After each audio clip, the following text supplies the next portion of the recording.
Hello guys. Ito na, first time namin magbabakasyon. Papuntang Baler, Aurora. Ayan, ganyan pala yung mga daan dito. Maraming zigzag.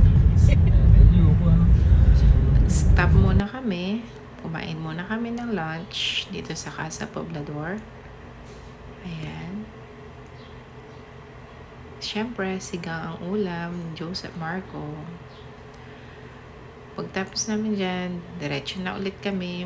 Tinaan kami ng Waze, Google Map dito sa daan na to.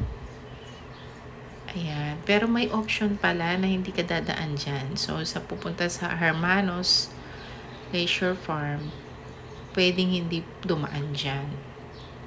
3 kaming sasakyan, dinaan kami dito. So, nakakatakot na hindi mo masabi. Ayan. Pagdating naman namin, ayan, ganda. Sa wakas, nakarating. Ayan, ganda ng view. Ganda sa Baler. Ayan. Nagamit ni Joseph Marco yung excavator niya. Favorite niya. Ayan. Yan nabili namin sa SM. 599. Less 10%. Ayan, malaki siya. Nag-enjoy siya.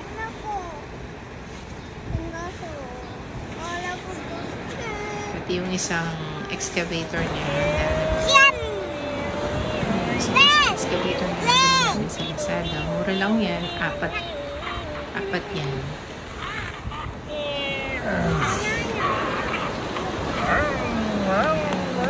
Enjoy siya. Diyan lang kasi talaga magagamit yan. Mas takbo-takbo. Ang sarap. O yan.